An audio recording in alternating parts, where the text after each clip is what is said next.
Jake Morrison stood at the window of the observation post on the dark side of the moon and watched another alien ship pass through their solar system.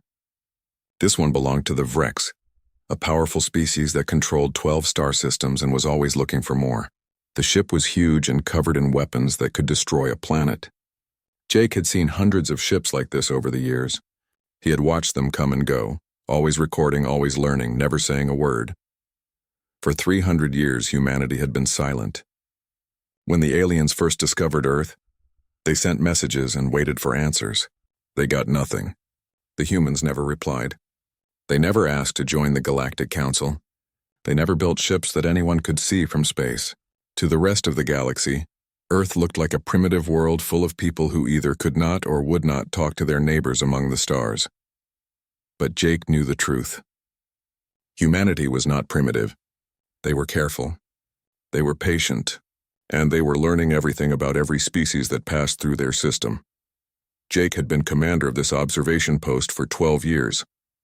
His team of 30 people worked in shifts, monitoring every transmission, every weapons test, every political message that crossed through space near Earth. They knew which species were allies and which were enemies. They knew which weapons worked and which ones failed. They knew the secrets that the aliens thought were hidden. Lisa Bennett was his second in command. She came to stand beside him at the window. Her reflection showed a tired face with sharp eyes that missed nothing. She had been working on a special project for 5 years, something so secret that even most of Earth's governments did not know all the details. Lisa said that the construction was almost finished. The ship they had been building in pieces across the asteroid belt was nearly ready. They called it the Wanderer, and it was unlike anything the galaxy had ever seen. The aliens built ships that were fast, or ships that were strong, or ships that could carry many weapons. The Wanderer was built to be invisible. Every piece of its hull was designed to absorb or bend the sensors that alien ships used to see. When the Wanderer was in space, it would look like nothing was there at all, just empty darkness where a ship should be. Greg Palmer worked at the tactical station.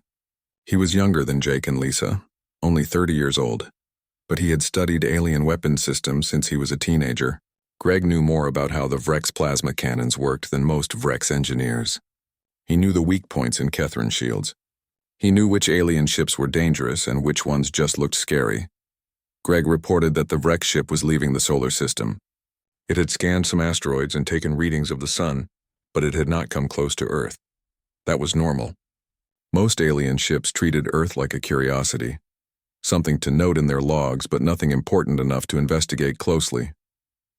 Jake sent his daily report to Earth Command. Admiral Chris Dawson would read it and pass the important parts to President Helen Carter. The president was a careful woman who understood that silence was sometimes the best defense. She had been elected because she promised to keep Earth safe without rushing into a war that humanity might not win. Down on Earth, in a secure building in what used to be called North America, President Carter read Jake's report. The Vrex were getting bolder. They were scanning more asteroids and taking more readings. They were looking for resources, raw materials that they needed for their war against the Kethrin Collective. That war had been going on for 2 years now, and it was spreading. 5 different species had chosen sides. Battles were fought in systems that had been peaceful for generations. Refugees fled their homes by the billions. Carter asked Admiral Dawson how long until the fighting reached Earth.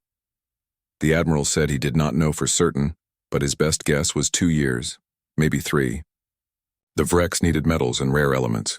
Earth's solar system had plenty of both. When the Vrex ran short of supplies, they would look at Earth and see an undefended treasure waiting to be taken. Carter had been preparing for this moment since she took office. She had continued the programs that her predecessors started. Earth had weapons that the aliens did not know about. They had ships hidden in places where no scanner could find them. They had soldiers training for a war that might never come, but if it did come, humanity would be ready. Lisa Bennett worked in a construction bay that floated in the darkness between Mars and Jupiter.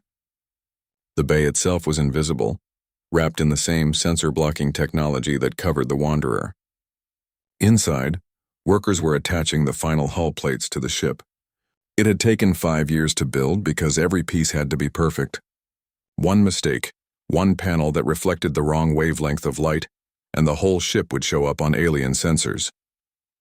The Wanderer was 2 kilometers long, longer than any ship humanity had built before. It had engines that moved it through space without leaving any trace of heat or radiation. It had weapons that Lisa hoped they would never need to use. Most importantly, it had sensors that were better than anything the aliens possessed. The Wanderer could watch a battle from 1,000 kilometers away and record every detail, every command, every mistake. Lisa walked through the ship's corridors and checked each system personally. The life support worked perfectly. The navigation computers were ready. The crew quarters were small but comfortable.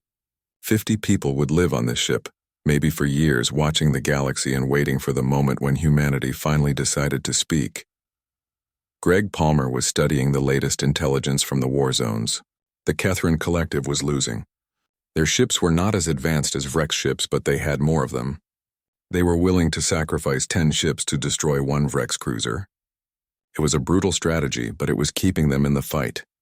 The Yulari Confederacy was trying to stay neutral, but both sides kept violating their borders. Small species that nobody had heard of before were being forced to choose sides or face conquest. The Galactic Council met every week and issued statements calling for peace, but nobody listened. The Council had no real power, no way to enforce its decisions. Jake received new orders from Earth Command. President Carter wanted the Wanderer to be ready to launch within 30 days. The situation was getting worse, and Earth needed eyes on the war zones. Real eyes that could see what was actually happening, instead of relying on transmissions that were weeks old by the time they reached Earth. Lisa said they could be ready in 20 days if they pushed hard. The crew was already selected and training. Jake himself would be the captain. Lisa would be his executive officer. Greg would run the tactical systems. Dr. Kevin Hughes would manage medical and biological research. They were the best team that humanity could put together, and they carried the weight of 3 centuries of preparation on their shoulders. Jake looked out at the stars and wondered what would happen when humanity finally spoke. For 300 years, they had been the silent species, the ones who watched and never answered. When they finally said something, it would have to matter. It would have to be important enough that the galaxy would stop and listen. He did not know when that moment would come, but he knew it was coming soon. The Vrex were getting closer. The war was spreading, and Earth could not stay silent forever. The war started over a mining colony that nobody really wanted until 2 species decided they both needed it. The Vrex Dominion said the colony belonged to them because they had conquered the system. The Catherine Collective said it belonged to them because they had signed a treaty with the previous owners. Neither side would back down, and within a week the first shots were fired. Jake Morrison watched the battle reports come in from the observation post on the moon. The fighting was 60 light-years away, but the data still reached Earth through the network of sensors that humanity had secretly placed throughout nearby space. The Vrex were winning. Their weapons were better and their ships had stronger shields. But the Catherine kept sending more ships, and the Vrex could not be everywhere at once. Within a month, 5 more species had joined the war. Some joined because of old alliances. Others joined because they were afraid of being left alone when the fighting was over. The galaxy was dividing into 2 camps, and the neutral species in the middle were being squeezed from both sides. Greg Palmer sat at his console and tracked the fleet movements. He had been doing this for so long that he could predict where battles would happen, before the aliens themselves knew. He saw the patterns in how the Vrex attacked and how the Catherine defended. He saw the mistakes that both sides made over and over again. Greg told Jake that the Vrex were going to need more resources soon. Their war machine was huge, and it consumed metals and fuel faster than their minds could produce.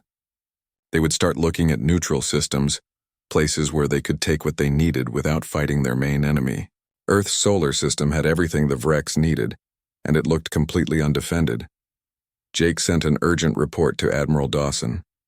The report laid out the timeline and the probabilities.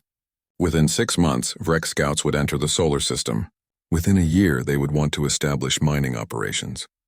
And when that happened, Earth would have to make a choice between staying silent and defending their home. Admiral Dawson read the report in his office on Earth. He had been expecting this. Every military analyst had been saying the same thing for months. The war would come to Earth, maybe not as an invasion, but as an occupation. The Vrex would arrive with mining ships and military escorts, and they would expect the primitive humans to either welcome them or be too weak to resist. Dawson forwarded the report to President Carter. She called an emergency meeting of the Security Council. The room filled with leaders from every major nation on Earth. They had been unified under the Earth Defense Coalition for 100 years, ever since humanity realized that the aliens existed and might someday notice Earth. General Paul Henderson argued for continued silence. He said that Earth's greatest weapon was still the fact that nobody knew what humanity could really do. If they revealed their technology now, they would lose that advantage forever. Other species would study their weapons and find weaknesses. The Vrex would know what they were facing and would bring enough force to overwhelm Earth. Minister Amanda Ross disagreed. She said that silence would not protect them anymore. The Vrex did not negotiate with species they thought were weak. If Earth appeared defenseless, the Vrex would take what they wanted and destroy anyone who resisted. Earth needed to show strength before the Vrex committed a full fleet. The debate went on for hours. President Carter listened to everyone. She had been in politics for 30 years, and she knew that the hardest decisions were the ones where both sides were partly right. Staying silent was safe until it was not. Revealing their strength was dangerous, but hiding it might be more dangerous. Carter made her decision. She ordered the Wanderer to launch. The ship would go to the war zones and observe the fighting directly. If any alien fleet moved toward Earth, Captain Morrison would make contact. He would deliver a warning. And that warning would be humanity's first words to the galaxy in 300 years. 3 days later, Jake stood on the bridge of the Wanderer as the ship powered up for the first time. The bridge was quiet and efficient. Lisa Bennett sat at the executive officer's station. Greg Palmer monitored the weapons and tactical systems. Dr. Kevin Hughes was in the medical bay, checking the equipment one more time. 46 other crew members were at their stations throughout the ship. Jake gave the order to launch. The Wanderer's engines came to life, but no flame shot out into space. No heat signature bloomed on sensors. The ship simply started moving, accelerating smoothly toward the edge of the solar system. To anyone watching, it would look like empty space was moving, which made no sense, so their sensors would ignore it. The Wanderer reached the outer edge of the solar system in 3 days. Normal ships would have taken weeks. Jake ordered a course set for the Terthos sector, where the heaviest fighting was happening. They would observe from a safe distance and learn everything they could about how both sides fought. The journey took 2 weeks. During that time, Jake and his crew studied every piece of intelligence they had about the war. They knew the names of the commanders on both sides. They knew the strengths and weaknesses of every ship class.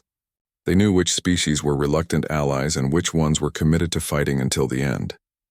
When they arrived at the war zone, Jake kept the Wanderer at a distance of 50,000 kilometers from the nearest battle.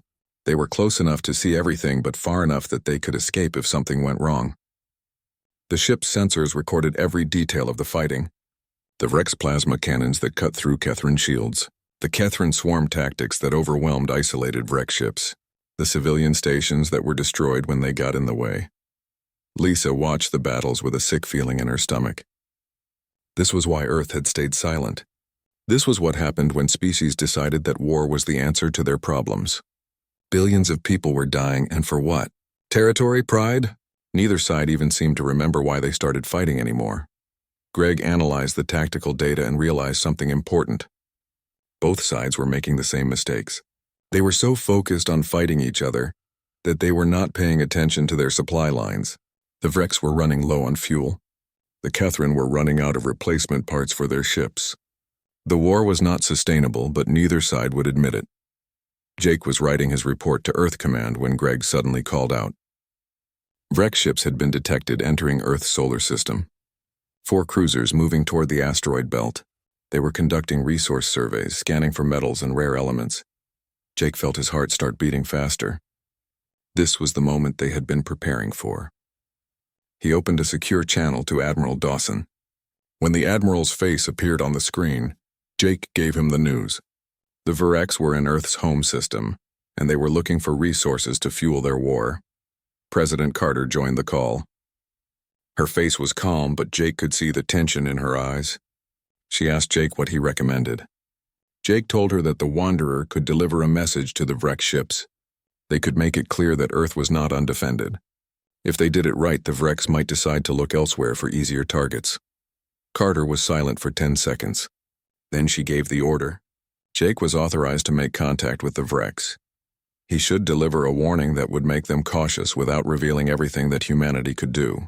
This would be humanity's first words to the galaxy, and they had to be chosen carefully. Jake closed the channel and turned to his crew. Everyone was watching him. They all knew what this meant. For 300 years, humanity had been silent. Now they would speak, and the galaxy would hear them for the first time. Jake Morrison gave the order to move the Wanderer toward the Vrex fleet. Lisa Bennett plotted a course that would bring them within 10,000 kilometers of the alien ships. That was close enough to be threatening, but far enough to avoid immediate danger. Greg Palmer powered up the weapon systems but kept them in standby mode. Jake wanted the Vrex to know that the Wanderer was armed, but he did not want them to think humanity was attacking. The Wanderer glided through space in complete silence. Its engines left no trail.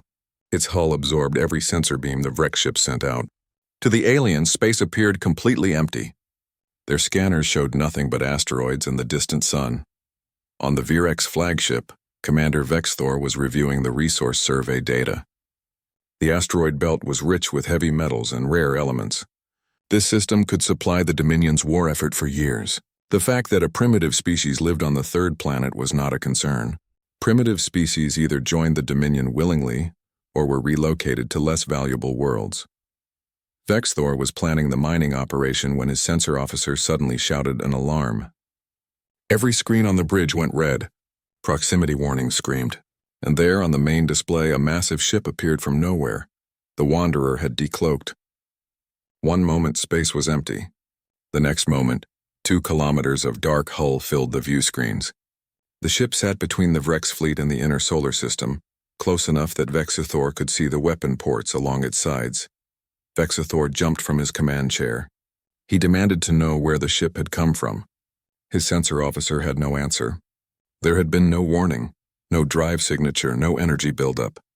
The ship had simply appeared as if a hole had opened in space and released it. The tactical officer was scanning the strange vessel frantically. The hull composition was unknown. The power signatures were unlike anything in the Vrex database. The weapons systems were clearly advanced, but their exact capabilities could not be determined. The ship was using some kind of sensor deflection that made it impossible to get accurate readings. Then the communication came through. The message was in perfect Vrex dialect, the words formal and precise. A human voice spoke, and Vexthor felt a chill run down his spine as he listened. The message said that the Vrex vessels had entered the Sol system, which was the home territory of humanity. Their presence had been noted. This was their only warning. They should withdraw now and report to their command that Sol was defended. Any military incursion into the system would be met with overwhelming force. They had 1 hour to comply. Vexthor stared at the screen. The humans had been silent for 300 years. Every report from the Galactic Council said they were primitive. But this ship was not primitive. It had appeared from perfect stealth. It spoke the Vrex language flawlessly, and it was clearly built for war. The tactical officer gave his assessment. Based on the power output and hull mass, the human vessel could probably destroy the entire Vrex fleet. The sensor deflection technology alone was generations ahead of anything the Dominion possessed. Fighting would be suicide. Vexthor was a warrior, but he was not a fool. The Dominion had not conquered 12 systems by being reckless. He had been sent to survey resources, not to start a new war with an unknown enemy. He opened a communication channel back to the human ship. Vexthor said that he had not realized the system was claimed. The Vrex Dominion sought no conflict at this time. His fleet would withdraw and report humanity's presence to his command. He asked for safe passage to leave the system. Jake Morrison heard the reply and allowed himself a small breath of relief. The Vrex commander had chosen wisdom over pride. Jake sent a brief response. He said the Vrex had made a wise choice and wished them safe travels. Then he kept the Wanderer visible as the alien ships turned and began moving toward the edge of the solar system. Lisa watched the Vrex fleet retreat on her display. She said quietly that this was a historic moment. Humanity had just spoken to the galaxy for the first time in 300 years. Jake nodded but kept his expression neutral.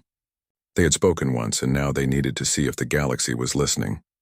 The Wanderer remained at its position for 6 hours, making sure the Vrex ships actually left. Then Jake ordered the ship to cloak again and move to a different location in the system. They would stay close to home for now, waiting to see what happened next. On the Vrex flagship, Vexthor composed his report to Dominion High Command. He described the human vessel, the technology it displayed, and the warning it delivered. He recommended that Sol System be marked as restricted territory. The humans were not primitive. They had been watching and waiting, and they were now ready to defend their home with technology that matched or exceeded Vrex capabilities. The report reached Fleet Admiral Kazran 3 days later. The Admiral read it carefully and then read it again. The war with the Kethran Collective was consuming more resources every day. The Dominion could not afford to open a new front, especially against an enemy with superior stealth technology and unknown weapons. Kazran issued orders to avoid Sol System. No military operations would be conducted there. No mining expeditions would be authorized. The Galactic Council would be informed that humanity had revealed itself and should be approached with extreme caution. But the Kethran Collective saw the situation differently. Intelligence Director Mira Thorne reviewed the same information and saw opportunity. The Vrex had retreated from Sol System. That meant they feared the humans, and any enemy of the Vrex might be a friend of the Kethran. Mira ordered a diplomatic mission to be prepared. The Kethran would send their most experienced negotiators to Earth.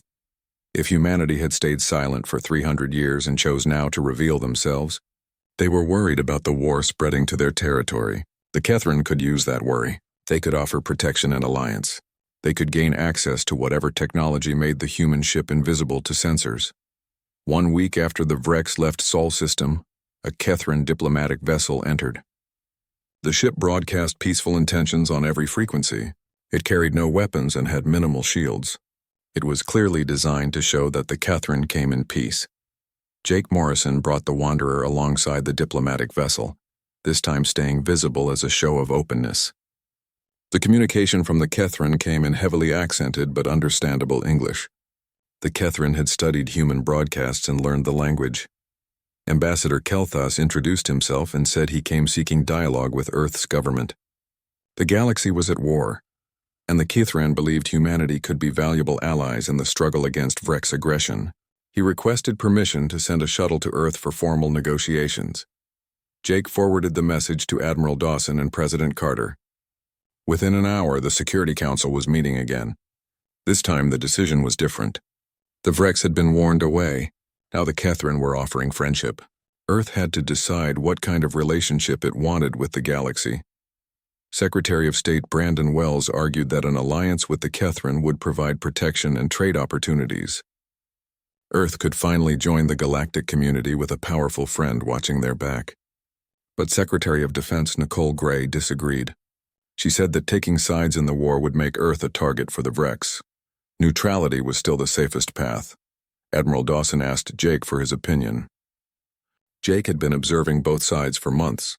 He had seen their tactics and their politics. He told the president that neither side had moral authority.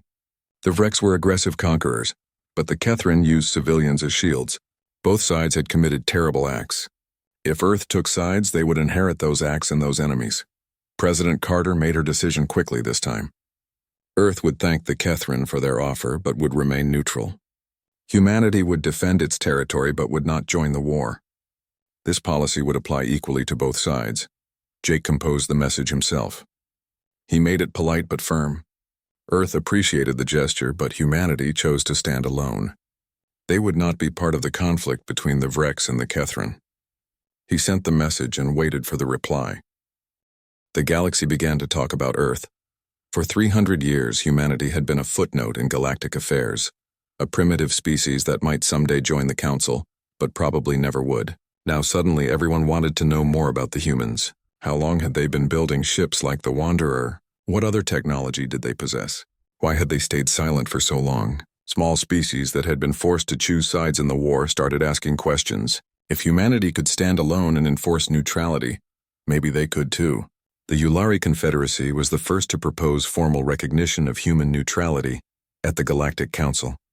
If Sol System was officially acknowledged as defended neutral territory, it could serve as a safe zone for diplomatic negotiations. The proposal divided the Council. The Vrex and Catherine both wanted humanity as an ally, or at least wanted them to stay out of the way. Acknowledging human strength meant admitting that their intelligence services had failed for 300 years. But the smaller species pushed harder. They were desperate for any path to peace, any way to escape the war that was consuming the galaxy. Jake Morrison received orders to return to Earth. The Wanderer slipped back into the solar system as silently as it had left. The ship docked at the hidden construction bay where it had been built. Jake and his crew stepped onto a transport that took them down to Earth's surface for the first time in 6 months. Jake stood in front of the Earth Defense Coalition in Washington. President Carter addressed him publicly, thanking him for carrying humanity's voice to the stars. She said he had delivered their message with precision and restraint. The galaxy had heard them. Now Earth needed to decide what came next. Carter told Jake that the Galactic Council had invited humanity to send an observer. Not a full member yet, but a presence in the council chambers, someone who could speak for Earth when decisions were being made. She said that Jake knew the alien languages and politics better than anyone alive. She asked if he would serve as humanity's voice at the council. Jake had spent his entire career in the shadows. He had watched history happen from a distance, always recording, never participating. Now he was being asked to step into the light and represent his entire species. He felt the weight of it pressing down on his shoulders, but he also knew he was ready.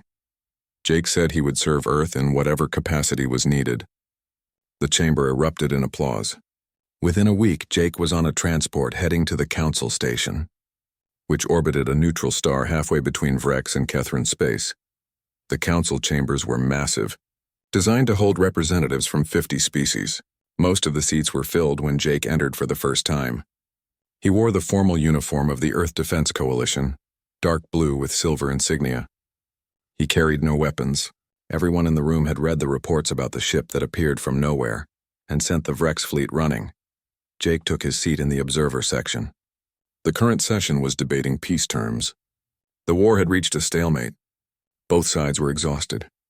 Their economies were failing. Their populations were demanding an end to the fighting. But neither the Vrex nor the Catherine wanted to be the first to propose peace. That would look like weakness.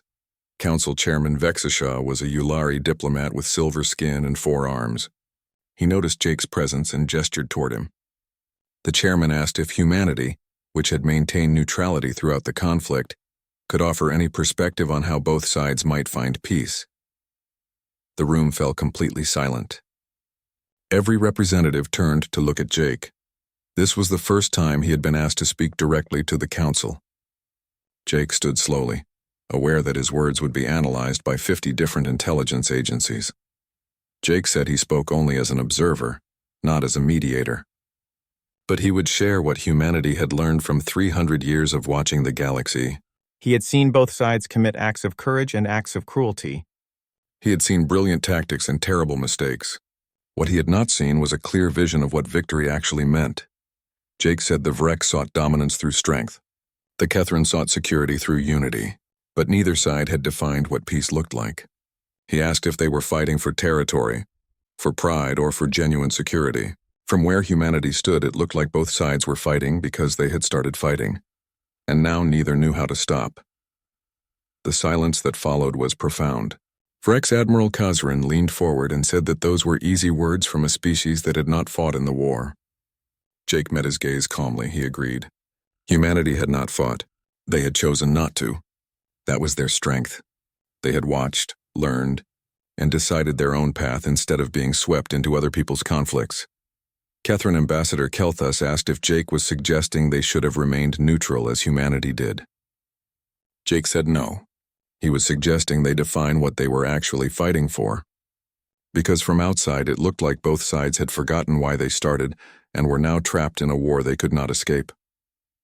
Council Chairman Vexishaw clicked his mandibles thoughtfully. He asked if humanity would be willing to host peace negotiations in Sol System, as a neutral location that both sides might trust. Jake felt his heart race. This was beyond his authorization, but President Carter had told him to use his judgment.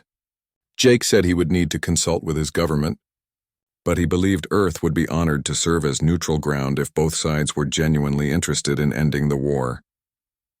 Over the next 3 weeks, diplomatic channels burned with activity.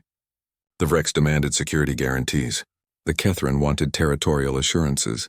Smaller species saw an opportunity to have their voices heard. President Carter spoke with Jake through secure channels every day. They discussed the risks and the opportunities. Carter asked if Earth was ready to host the galaxy's peace conference. Jake said humanity had been preparing for 300 years.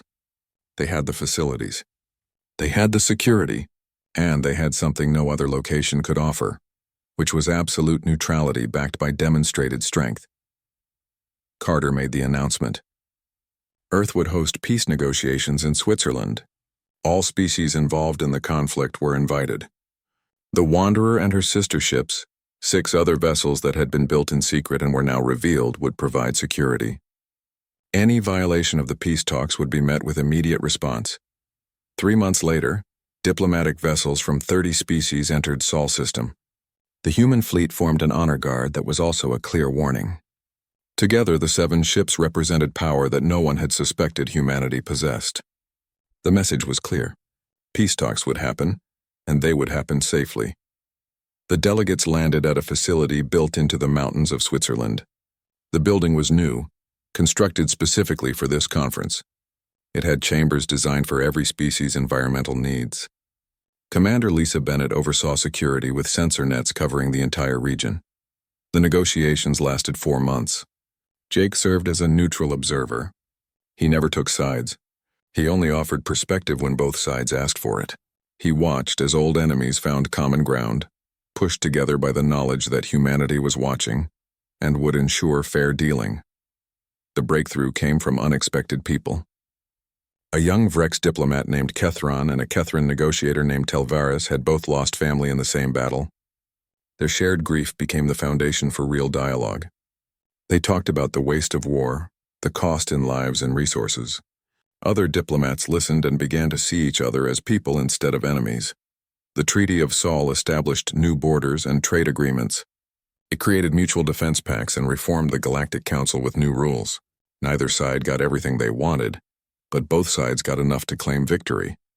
And humanity was granted full membership in the Council, not as a junior partner, but as a founding member of the new Galactic Order.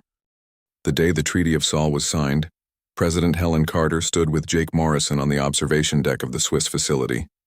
Below them, diplomats from across the galaxy mingled and talked. Many were speaking to each other peacefully for the first time in years. The war that had consumed 30 systems and killed billions was finally over. Carter said quietly that humanity had spoken once, just one warning to the Vrex, and it had changed everything. Jake nodded. He said the silence had given weight to their words. If humanity had been talking all along, no one would have listened. But 300 years of watching and learning and preparing meant that when they finally spoke, the galaxy had no choice but to pay attention. Carter asked what would happen now. Jake said humanity would speak more often but carefully. Every word mattered when you were the species that had stayed silent for 300 years. The galaxy would remember that humans watched and waited. They would remember that humanity knew their secrets and their weaknesses.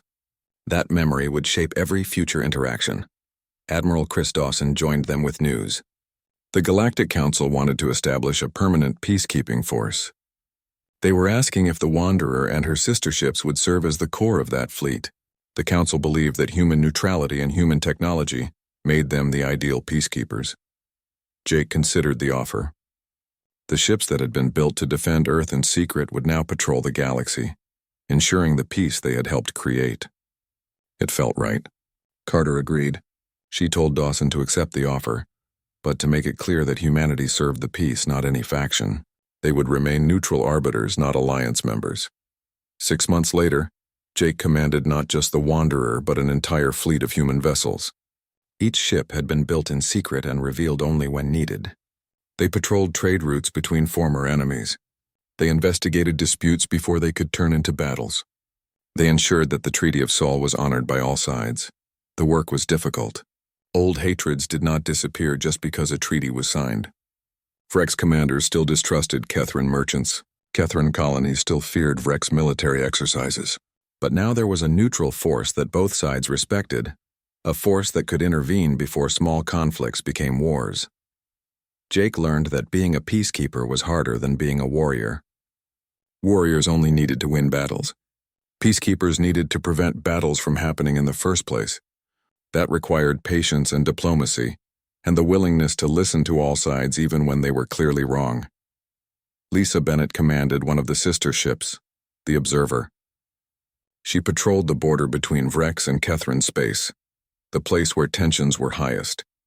She stopped smugglers who tried to move weapons. She mediated disputes over trade routes. She reminded both sides that the war was over, and that peace was worth maintaining. Greg Palmer stayed on the Wanderer as Jake's tactical officer. His knowledge of alien weapon systems made him invaluable. He could tell when a ship was actually armed for war or just posturing.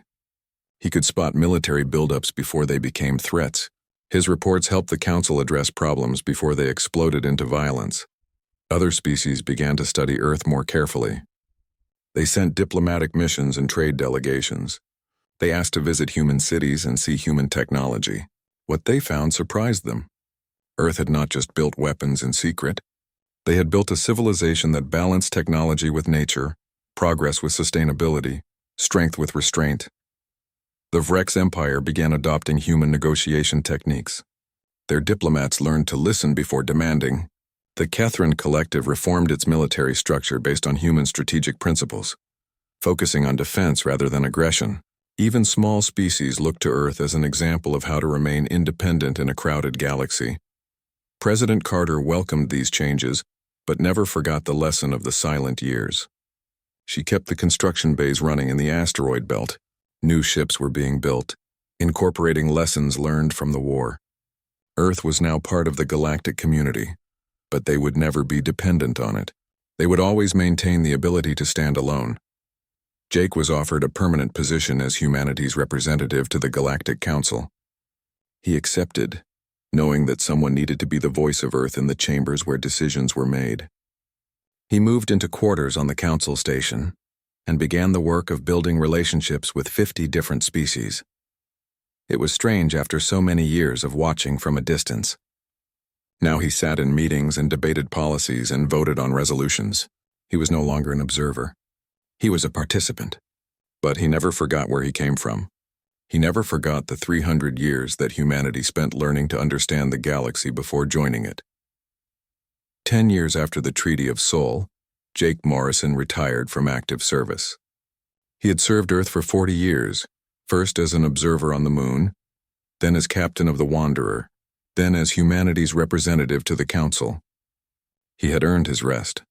Captain Ryan Cooper took command of the Wanderer. Ryan was young, only 35, but he had trained under Jake for 10 years. He understood the responsibility that came with commanding a ship that represented humanity to the galaxy. The Wanderer continued her patrols, now joined by 20 human vessels that formed the core of the galactic peacekeeping fleet. Earth had become the diplomatic center of the galaxy. Trade routes ran through Sol system because it was safe and neutral. The Galactic Council maintained a permanent embassy in orbit around the Moon. Species that had once ignored humanity now sought human mediation for their disputes. But in the hidden places of the solar system, in construction bays that no alien scanner could detect, humanity continued to build. New ships with better stealth, new weapons that nobody knew about, new technologies that would remain secret until they were needed. President Nicole Gray, who had succeeded Carter, understood the same lesson. Peace was maintained through strength.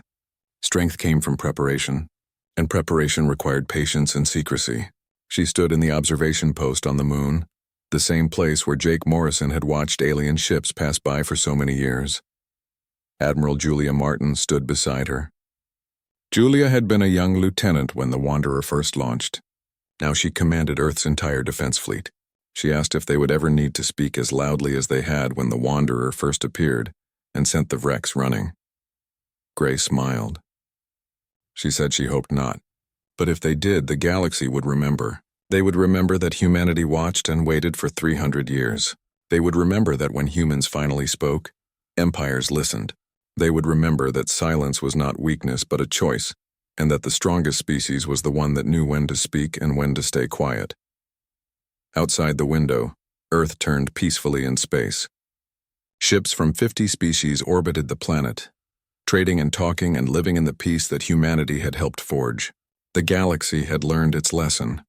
The silent species was silent no more, but their words still carried the weight of 3 centuries of patient observation. The watchers had become the watched. The observers had become the observed. But humanity never forgot where they came from. They never forgot the long years of listening and learning. They never forgot that their greatest strength was not their technology or their weapons, but their willingness to wait until the right moment to reveal what they had become. The silent human vessel had spoken once, and the galaxy fell silent to listen. That was the story that would be told for generations across the stars. Not a story of conquest, but a story of patience. Not a story of aggression, but a story of careful strength. Not a story of war, but a story of peace earned through preparation. And Earth remained ready, always watching, always learning, always prepared to speak again if needed, because they knew the truth that the galaxy was still learning. The species that watches longest speaks with the greatest authority when it finally chooses to be heard.